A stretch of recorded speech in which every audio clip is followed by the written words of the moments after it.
Istana Selindung Bulan di kawasan Batu Sangka, di mana pada hari ini adalah hari penting karena Raja Minangkabau yang baru akan ditabalkan atau diangkat, dan prosesinya sendiri dilakukan di Istana Selindung Bulan. Pelaksanaan acara sendiri dilakukan pada hari Sabtu tanggal 29 September, dan berikut liputannya.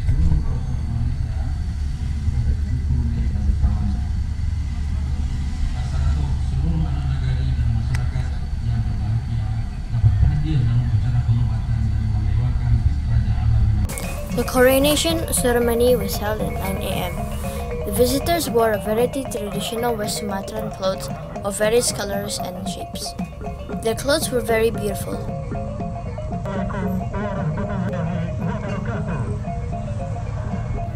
Some of them carried gifts to be handed over to the caretaker of the Selindung Moon Palace. The Minangkabau Kingdom, or Pagariung itself, has a long story in West Sumatra. Founded around the 14th century during the time of the King Aditya Warman, his power reached from West Sumatra to Jambi. In fact, their influence reached Malaysia and Brunei at the time. The proof is that a number of kingdoms in Malaysia and Brunei sent their representatives to attend the coronations of the King of Pagariung. Bagi kami yang pernah tinggal di Malaysia, pelantikan sultan atau raja sebuah negara bagian atau negeri sudah biasa dilakukan. Kami sering melihat dan meliput acara tersebut. Tapi pelantikan sultan atau raja Minangkabau di Indonesia ini sendiri merupakan peristiwa yang pertama, dan tidak hanya saya sendiri yang merasakan, tapi juga warga Minangkabau, karena pelantikan terakhir sultan atau raja Minangkabau dilakukan pada akhir abad 18. According to the committee, this was the first coronation after the kingdom of Pagariung fell into the hands of the Dutch in 1825. Because the effects of the Padri War, the position of King Pagariung at the time was only at regent level, not king anymore. Therefore, the king of Pagariung was empty for hundreds of years. Sultan Farid Taib Tuanku Abdul Fattah was appointed as king of Pagariung. The coronation was carried out by his sister, Professor Raudah Taib, by pairing the headdress to Sultan Farid.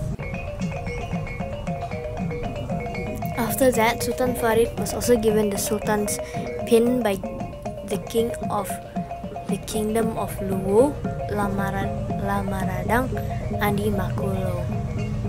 Sultan Farid's position as king of Pagariung did not affect the government in Tanah Datar. He is now only a symbolic leader and traditional figure.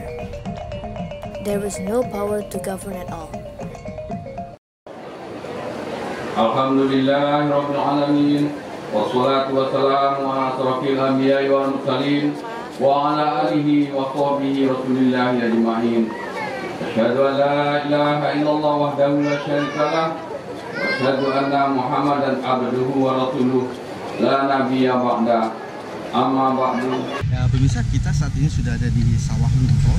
Kita akan mengunjungi museum kereta api dan juga gudang ransum yang dulu digunakan oleh Belanda untuk pertambangan batu bara ombilin yang terkenal, dan saat ini dikelola oleh Bukit Asam.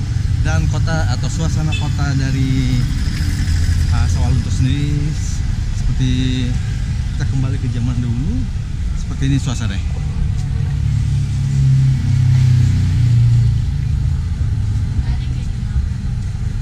Ini rumah Pek Sintek.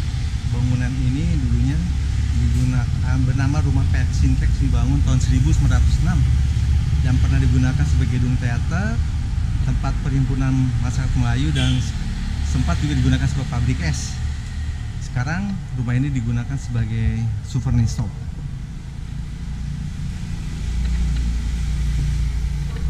Unik, kayak orang bangunan Belanda dan rumah bersejarah. Another historic house is the Comedy House.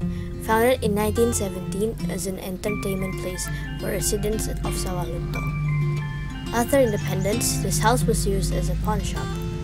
Then, until 2010, this Mary House was used as a BRI branch office in Sawah Lunto. Its designation was once again a pawn shop house in 2011 after being taken over by the Pawn Shop Corporation. Sawah Lunto is now named as a mining tourism city. The city was officially established in 1888 after the Dutch discovered coal reserves on the Batang Ombilin River of 200 million tons. The city was prosperous and inhabited by mine workers. Despite its remote location, all the needs of the city at that time can be fulfilled. One of the support is a railroad network that connects Sawah Lunto with Padang. This rail network was built for 5 years and was completed in 1894. The main task of this train was to bring coal from Sawah Lunto to Teluk Bayor Port in Padang for 155 kilometers. On the way back, they will bring passengers and daily necessities after returning from Padang. The construction of the railroad itself is not easy. The Dutch was rumored to have spent 20 million guldens or around 150 billion rupiah to build it. The high cost of this infrastructure was due to this rail having to go through heavy rain and such as forests and through mountains and hills. At the Railways Museum, we also find photos of mine workers. Most of the conditions were very grim. Some of them are said to be political prisoners who were forcibly employed. They came from all over Indonesia. Lokomotif mak hitam yang terkenal dan saat ini disimpan di gudang untuk sementara, diparkir dulu karena memang belum ada MOU antar pemerintah baru untuk menjalankan lagi mak hitam. This carriage was previously used to bring tourists to ride trains. The name of the locomotive is Mak Hitam. The tourism route were from Sawah Lunto to Muara Kalaban. The next trip is to visit the coal mine at Lubang Mbah Soro. The location is not far from the Railway Museum. Once inside the museum, we were immediately presented with dark historical facts. One of them was the chain of hands and feet worn by miners. That's why they were often referred to as chain people. In addition to the chain, there are also broken glasses mounted on the wall. The goal was to prevent workers from running away. Evidence of the history was a dark trace of the Dutch in Sawah Lunto. At first, the Dutch employed prisoners by means of forced labor. They came from all prisons in Indonesia. The main activity at the mine museum is to visit Mbah Suro Mining Hall. The museum staff admitted that he did not really understand the history of Mbah Suro. What the staff knew was that Mbah Suro was from Central Java and was appointed as a mining foreman.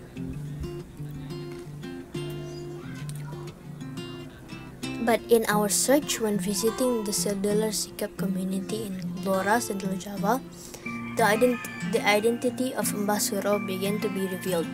He is the founder of the Samin Group, which is a farming community of Blora and Bojonegoro, which carried out peaceful social movements against the Dutch. One of the actions were against tax payment and rejected monetary-oriented economy. Mbah Suro's complete name was Samin Suro Sentiko. He was exiled to Sawah Lunto by the Dutch in fear that the Samin movement would expand and threaten the Dutch. The working conditions of Mbah Suro and other miners were very grim. Apart from being threatened by floods and toxic gases, the condition is also stuffy.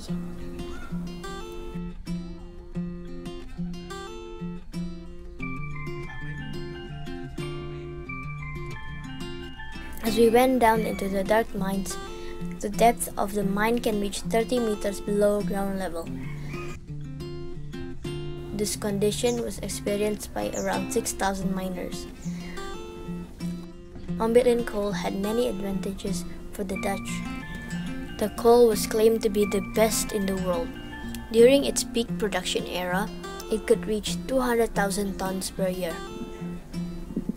Over time, Ombilin coal production began to decrease and finally closed in the 2000s by PT Bukit Asam.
Di sini ada lagi tempat lagi.